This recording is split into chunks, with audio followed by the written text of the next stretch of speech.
सहनाववतु सहनौ भुनक्तु सह वीर्यं करवावहै तेजस्विनावधीतमस्तु मा विद्विषावहै।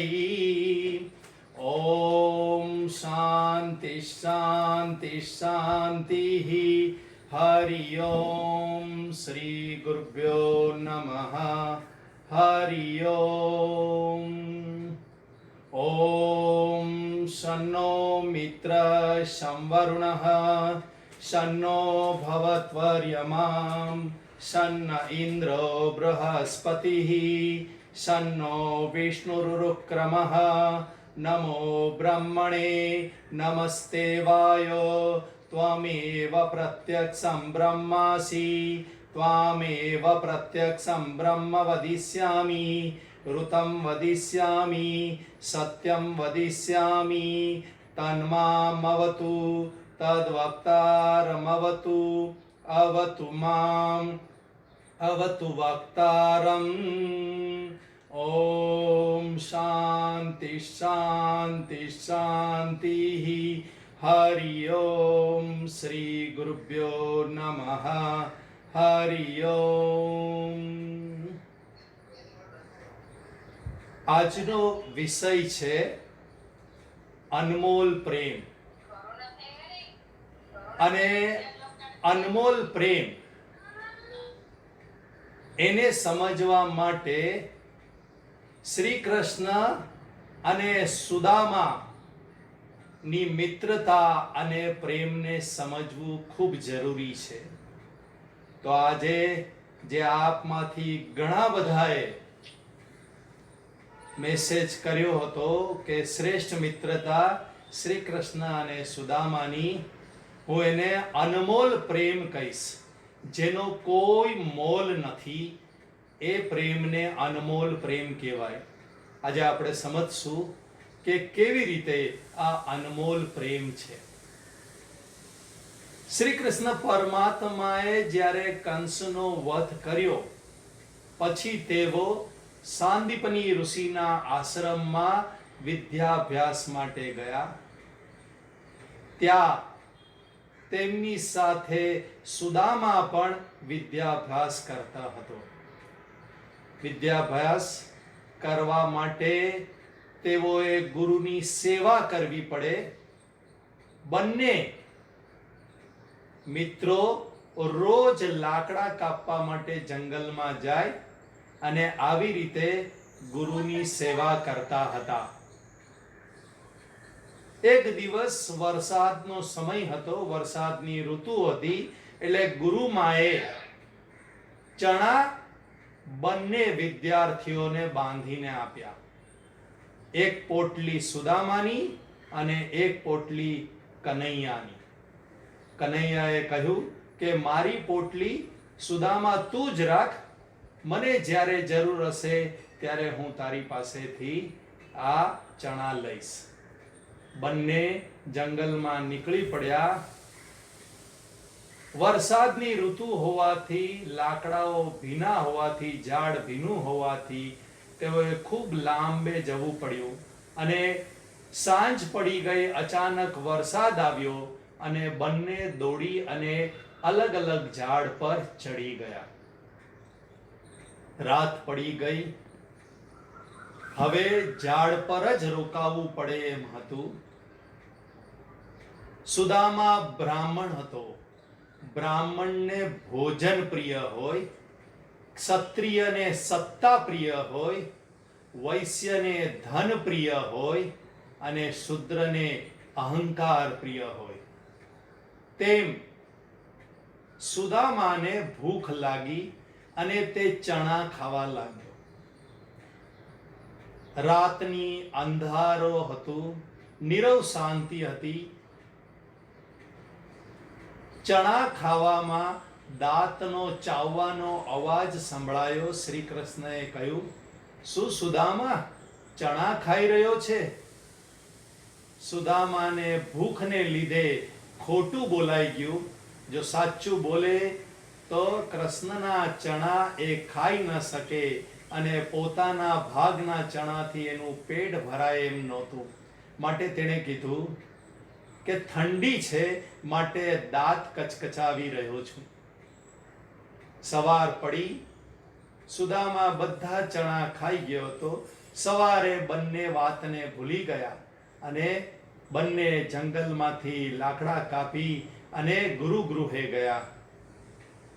બંને સાથે વિદ્યાભ્યાસ પૂરો કર્યો અને આશ્રમમાંથી વિદાયનો છેલ્લો દિવસ હતો.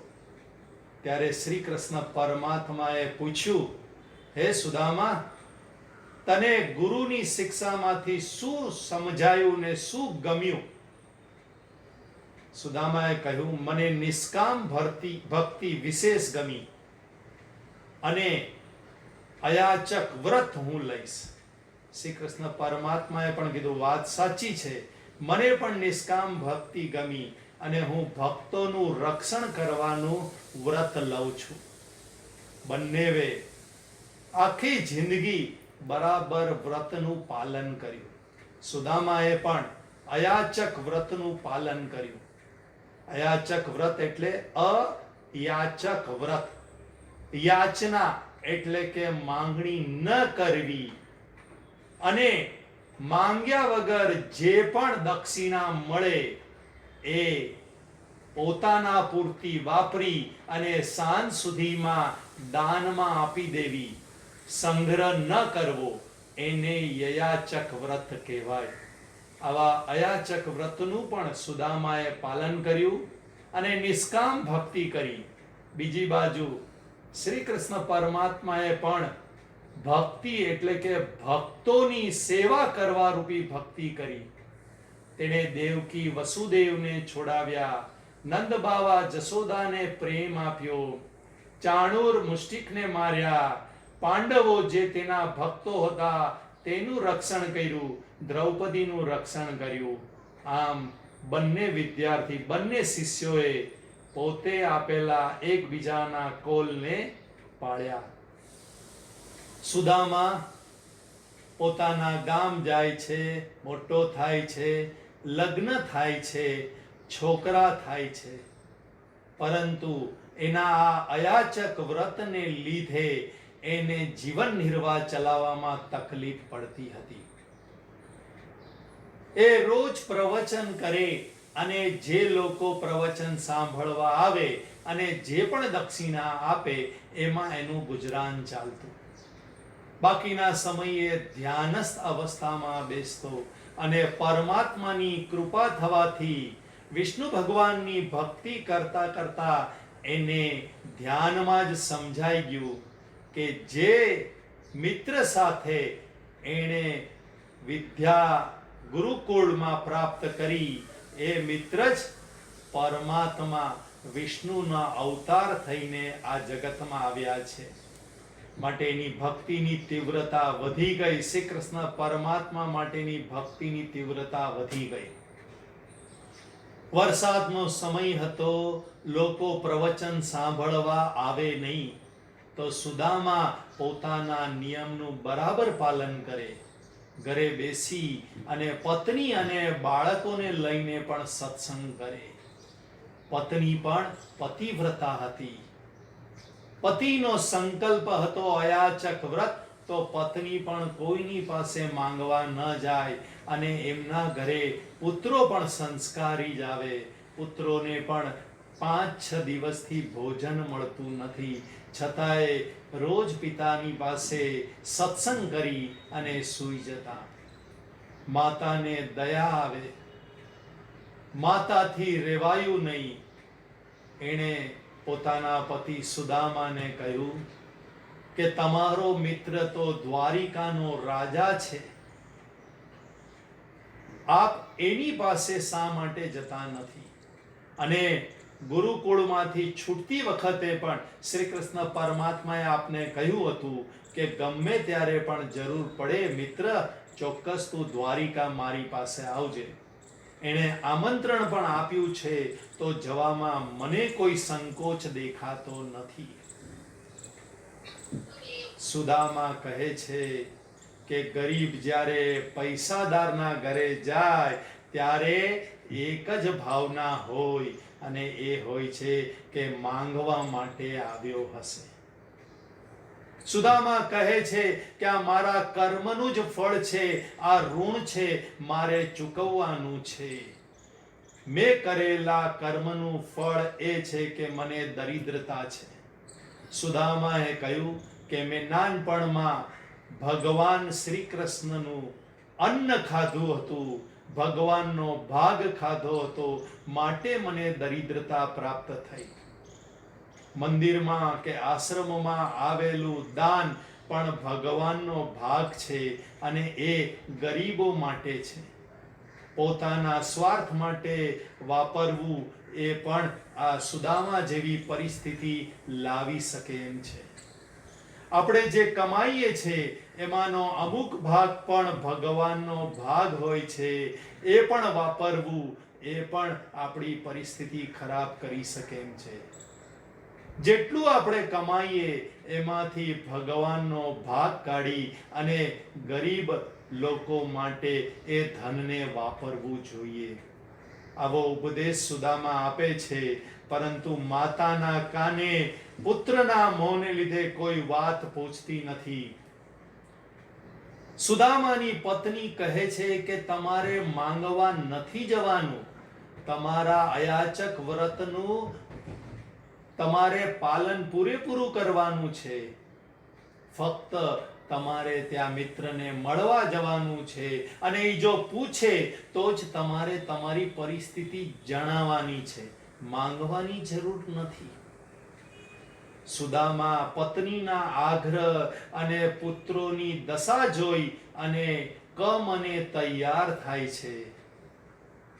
આપણે બધા પણ 3 ઋણ લઈને આવ્યા છીએ. આ બરાબર ધ્યાનમાં રાખજો. જેવી રીતે સુદામાએ પોતાના કર્મનું ઋણ ચૂકવવું પડે છે, એવી રીતે આપણે બધા પણ જન્મતાની સાથે 3 ઋણ લઈને આવ્યા છીએ. પહેલું ઋણ છે પિતૃ ઋણ. માતા પિતાએ આ જગતમાં આપણને જન્મ આપ્યો છે, એના પ્રત્યેનું આપણું ઋણ છે. માતા પિતાની જ્યારે જરૂર પડે ત્યારે સેવા માટે હાજર થઈ જવાનું. બીજું દેવ ઋણ. આખા શરીરનું સંચાલન અલગ અલગ દેવો કરી રહ્યા છે. આંખનું સંચાલન સૂર્યદેવ કરી રહ્યા છે, મનનું સંચાલન ચંદ્રદેવ કરી રહ્યા છે, જીભનું સંચાલન વરુણદેવ કરી રહ્યા છે, હાથનું સંચાલન ઇન્દ્રદેવ કરી રહ્યા છે. હવે અનંત દેવો આપણા શરીરના એક એક ભાગનું સંચાલન કરી રહ્યા છે. આપણા એટલે કે જીવાત્મા માટે ખડે પગે ઊભા હોય છે, તો એ દેવોનું પણ આપણા પર ઋણ છે. એ ઋણને પણ આપણે ચૂકવવું જોઈએ. તે માટે રોજ દેવ પૂજા થવી જોઈએ.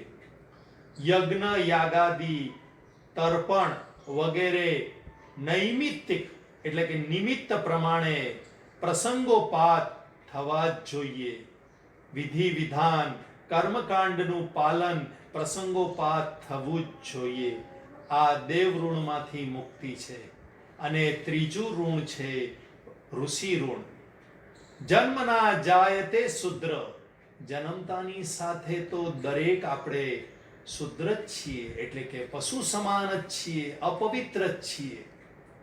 પરંતુ આ ઋષિઓને લીધે આપણે મનુષ્ય તરીકે જીવન જીવી રહ્યા છીએ. વેદવ્યાસજી, વાલ્મીકીજી આવા અનંત ઋષિઓએ આપણને શાસ્ત્રો આપ્યા અને પરંપરાથી આપણા પૂર્વજો પાસેથી આ શાસ્ત્રનું જ્ઞાન નાનપણથી આપણને બધાને જીવનની નીતિઓ દ્વારા મળ્યું. માટે આ ઋષિઓનું પણ ઋણ છે. ઋષિઓનું ઋણમાંથી મુક્ત થવા આપણે અધ્યયન કરવું જોઈએ, અધ્યાપન કરવું જોઈએ, બીજાને સત્સંગના માર્ગ પર વાળવા જોઈએ. આપ સર્વ જે કાર્ય કરી રહ્યા છો કે લોકોને, તમારા સગાવાલા મિત્રોને સત્સંગ તરફ વાળી રહ્યા છો અને રેકોર્ડિંગ મોકલી અને એ લોકોને સત્સંગની પ્રેરણા આપી રહ્યા છો, આ પણ ઋષિ ઋણમાંથી મુક્ત થવાનો રસ્તો જ છે. સુદામા ઋણ સમજી અને નિશ્ચિંત હતા, પરંતુ પત્નીના આગ્રહને લીધે એ જવા તૈયાર થાય છે. પત્નીને ખ્યાલ હતો કે રાજા, ગુરુ કે ભગવાનના ઘરે જઈએ તો ખાલી હાથે ન જવાય. શ્રી કૃષ્ણ પરમાત્મા એ દ્વારિકાના રાજા હતા, માટે એણે વિચાર્યું કે કંઈક તો મારે આપવું પડશે. માટે એ પોતાના ઘરે કંઈ નહોતું તો પડોશીના ઘરેથી મુઠ્ઠી પૌવા લઈને આવી અને પોતડીમાં બાંધી અને સુદામાને આપ્યું. સુદામાને તો ખબર હતી કે શ્રી કૃષ્ણ તો ત્રણેય છે, દ્વારિકાના રાજાએ છે, જગદગુરુ પણ છે અને ભગવાન પણ છે. માટે એમને ત્યાં ખાલી હાથે ન જ જવાય. પોતડી લઈ અને હરિ કીર્તન કરતા કરતા સુદામા નીકળી પડ્યા. ભજન કરતા, હરિ કીર્તન કરતા, આરામથી ચાલતા ચાલતા દ્વારિકા માટે નીકળ્યા. ભગવાનને બેચેની થઈ ગઈ. ભક્તોને દુઃખ આપનાર પણ ભગવાન અને દુઃખ આપીને દુઃખી થનાર પણ ભગવાન. જેવી રીતે માં છોકરાને સજા કરે પરંતુ દુઃખી પણ પોતે જ થતી હોય, એવી રીતે ભગવાનને દુઃખ થવા લાગ્યું, બેચેની થઈ ગઈ કે આ સુદામા ચાલતો ચાલતો આવશે તો મહિને દ્વારિકા પહોંચશે. માટે શ્રી કૃષ્ણ પરમાત્મા તો અંતર્યામી છે, દરેકના, તમારા ને મારા અંતરની અંદર જ રહે છે. આપણા દરેક કર્મોને, દરેક સુખ દુઃખને જાણે જ છે. શ્રી કૃષ્ણ પરમાત્મા સામળસા શેઠનું રૂપ લઈ અને ગાડામાં બેસીને આવ્યા. સુદામાને પૂછ્યું, હે બ્રહ્મદેવ, ક્યાં ચાલ્યા? સુદામાએ કહ્યું, દ્વારિકા ચાલ્યો. શ્રી કૃષ્ણએ કહ્યું, ચાલો હું પણ દ્વારિકા જાઉં છું, બેસી જાઓ ગાડા પર. સુદામા કહે, મારે કોઈ ઉતાવળ નથી, હું ચાલતા ચાલતા મોજમાં હરિ કીર્તન કરતા કરતા પહોંચી જઈશ. સામળસા શેઠે કીધું, ના ના, તમે બેસી જાઓ, જલ્દી પહોંચી જવાશે. સુદામાએ કીધું, મારી પાસે આ ગાડાને લગતું ભાડું પણ નથી. સાંભળતા શેઠ કહે છે, મને ભાડું આપવાની જરૂર નથી, તમે બેસશો તો મારા પર ઉપકાર થશે. છતાંય સુદામા માનતા નથી. સામળસા શેઠ સુદામાની સાથે પોતે પણ ચાલવા લાગે છે અને ગાડું સાથે સાથે ખાલી ખાલી આગળ જાય છે. સામળસા શેઠને પગમાં કાંટા વાગે છે, લોહી નીકળે છે. સુદામા જુએ છે, કહે છે, હે શેઠ, આપના પગ તો એકદમ કોમળ છે, આપને ચાલવું હિતાવહ નથી, આપ શું કરવા જીદ કરો છો? તમે ગાડામાં બેસી અને તમારે નીકળો દ્વારિકા. સામળસા શેઠ કહે છે કે મને આપનો સંગ વાલો છે, આ દર્દ કરતા આપનો સંગ વિશેષ મને ગમે છે, માટે હું આપની સાથે ચાલી રહ્યો છું. સુદામાએ કહ્યું કે જીદ કરવા જેવી નથી, આ શેઠ પણ જિદ્દી છે. માટે સુદામા ગાડામાં બેસવા માટે તૈયાર થઈ જાય છે. સામળસા શેઠને ખૂબ આનંદ આવે છે. સામળસા શેઠ યોગ નિંદ્રાને બોલાવે છે. સુદામાને નિંદ્રા આવી જાય છે. ઘડીના છઠ્ઠા ભાગમાં, થોડી જ વારમાં ગાડું દ્વારિકા પહોંચી જાય છે. સામળસા શેઠ કહે છે, હે બ્રહ્મદેવ, ઉઠો, દ્વારિકા આવી ગઈ. સુદામા કહે છે, આટલી જલ્દી? સામળસા શેઠ કહે છે, અમારા દ્વારિકાના ગાડાઓ બહુ ઝડપથી દોડતા હોય છે. સુદામા ઉતરે છે અને જુએ છે દ્વારિકાનો વૈભવ. સામળસા શેઠ ગાડું લઈને આગળ નીકળી જાય છે. કનૈયો પોતાના રાજ દરબારમાં પહોંચી જાય છે. સુદામા એક સિપાહીને પૂછે છે કે ભાઈ દ્વારિકાધીશનો મહેલ ક્યાં છે? સિપાહી વિચારે છે કે આ ભિખારી જેવો ફાટેલા કપડાવાળો માણસ દ્વારિકાધીશના રાજમહેલ વિશે પૂછે છે. એટલે કહે છે દ્વારિકાધીશ સામાન્ય વ્યક્તિને નથી મળતા. આપને શું કામ છે?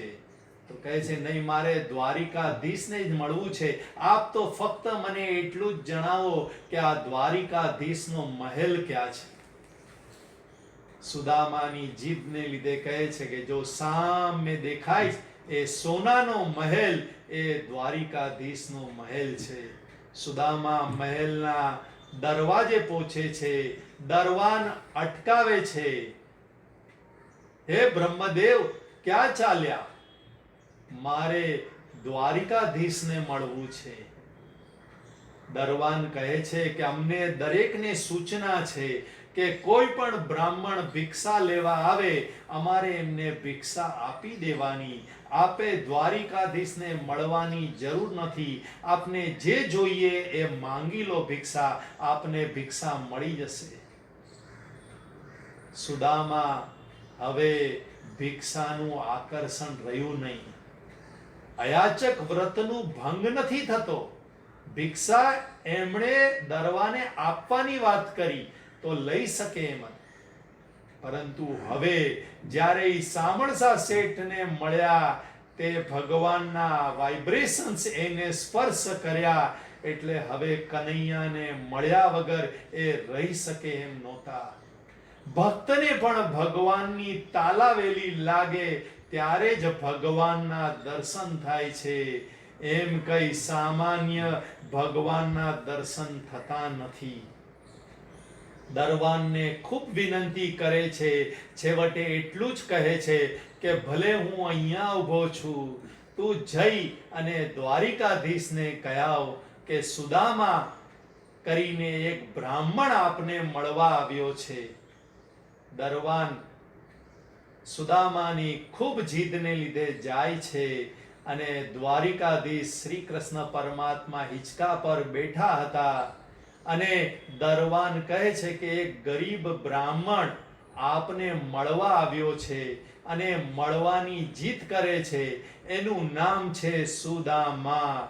જેવું શું બોલે છે એવું જ હિંચકા પરથી ઉછળી અને શ્રી કૃષ્ણ પરમાત્મા દોડતા જાય છે અને મહેલના દરવાજા પાસે પહોંચે છે. અષ્ટરાણીઓ, સિપાહીઓ, નોકરો બધા અવાચક થઈ જાય છે અને બારીના ઝરોખામાંથી જુએ છે તો દ્વારિકાધીશ સુદામાને ભેટી પડે છે.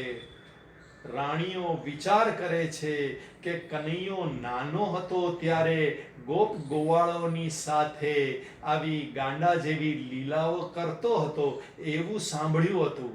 પરંતુ જ્યારથી કંસનો વધ કર્યો છે ત્યારથી એણે આવું ગાંડપણ કર્યું નથી. અસુરોનો, રાક્ષસોનો વધ કરવાની લીલા કરે છે. આજે આ કઈ લીલા છે?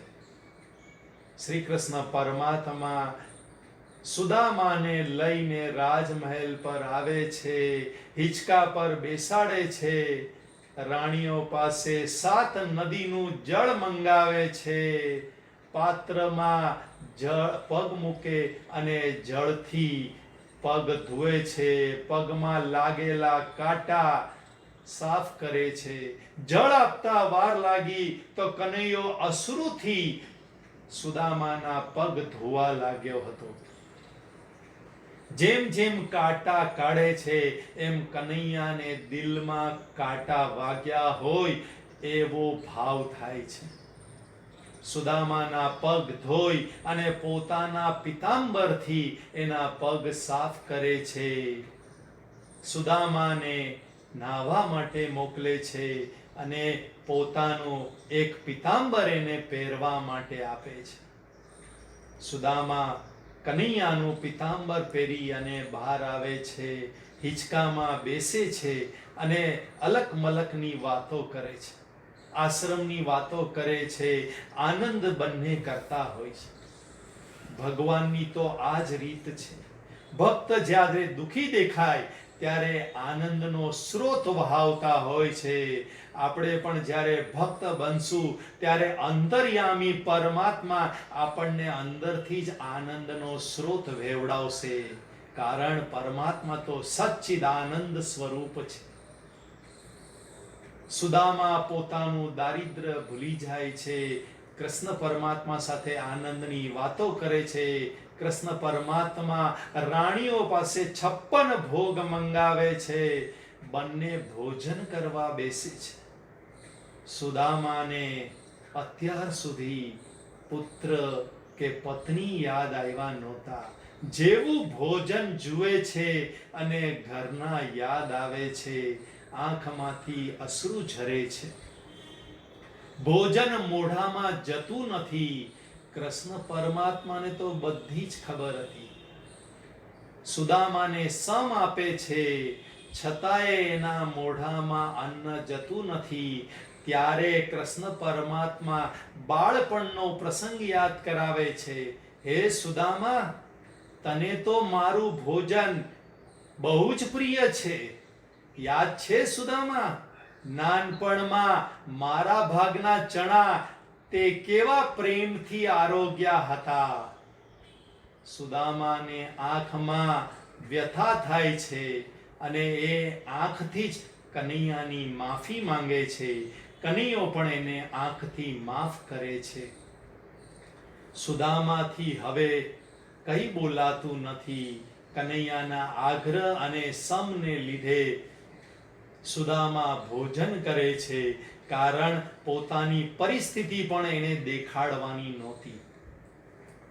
બંને ભોજન કરીને ફરી હિંચકા પર બેસે છે. ત્યારે કનૈયો ઘરવાળાના સમાચાર પૂછે છે. કેમ છે મારા ભાભી? કેમ છે પુત્રો? સુદામા કહે છે, પરમાત્માની કૃપાથી, આપની કૃપાથી બધા જ સુખરૂપ છે.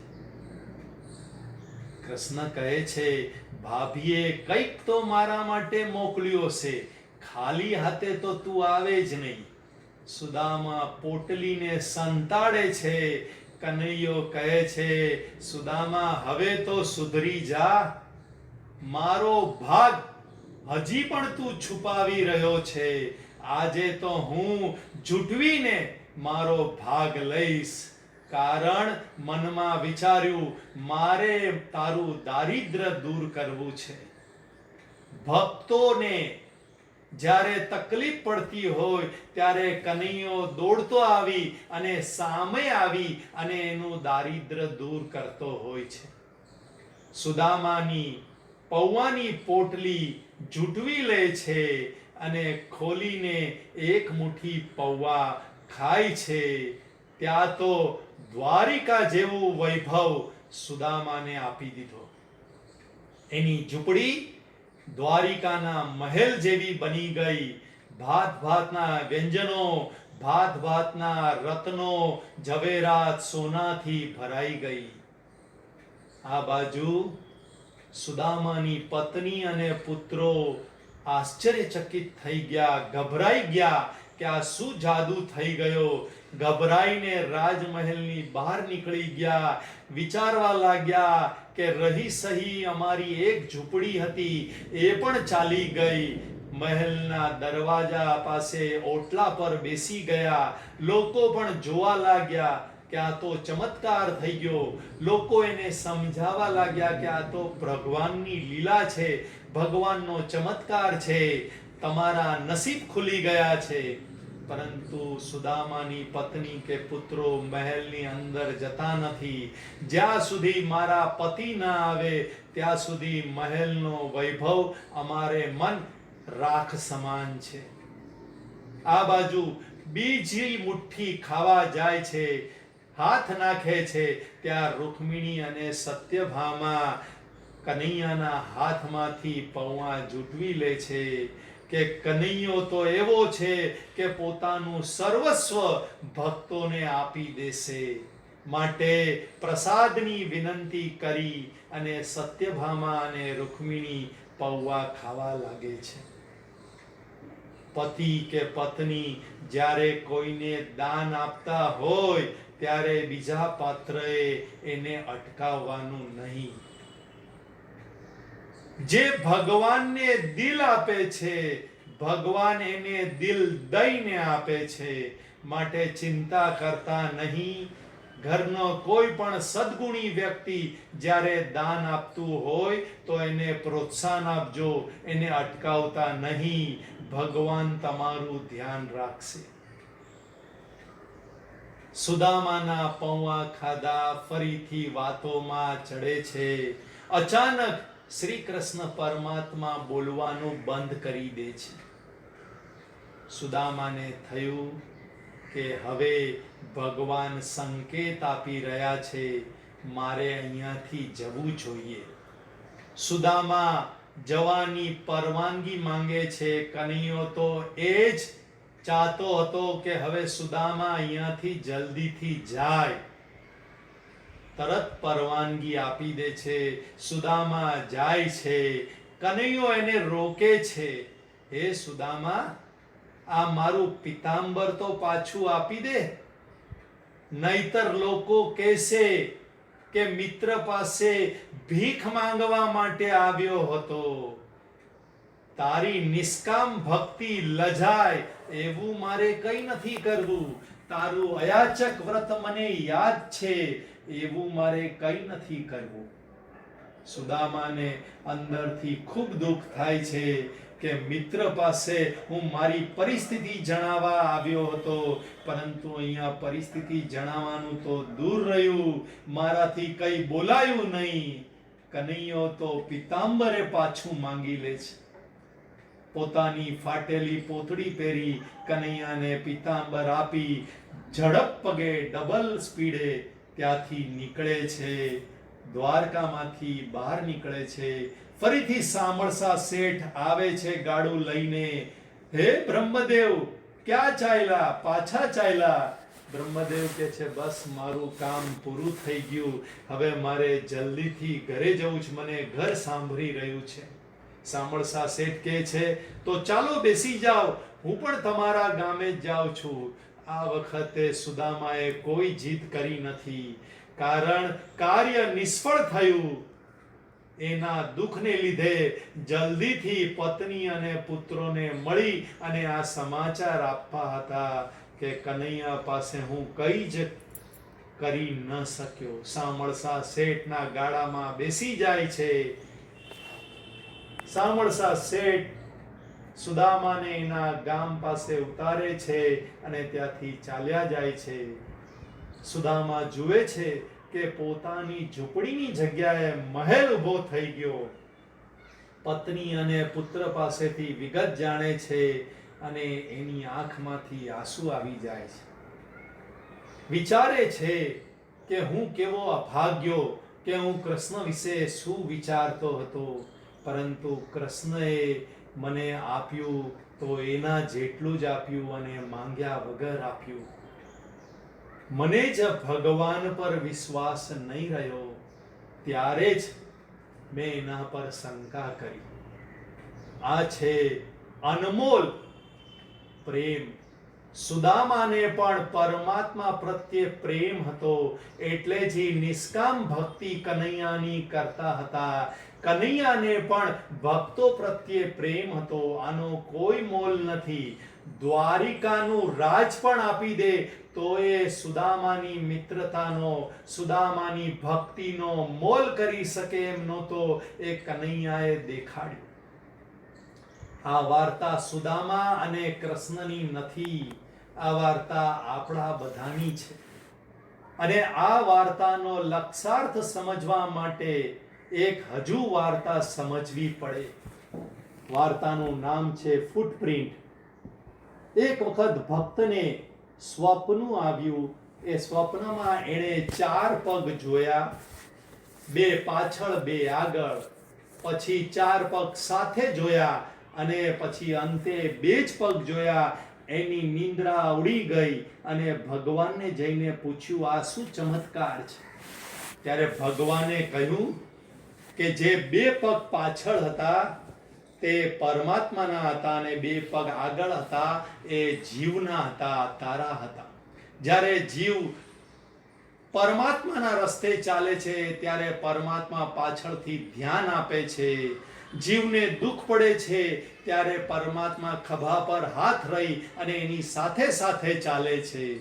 અને જ્યારે જીવને પરમાત્માના રસ્તે ચાલતા અતિશય દુઃખ પડે છે, જીવન નિર્વાહ પણ નથી થતો, ત્યારે પરમાત્મા જીવને પોતાના ખભા પર ઉચકી લે છે. જીવ બ્રહ્મ ઐક્ય થઈ જાય છે અને એનો નિર્વાહ ચાલે છે.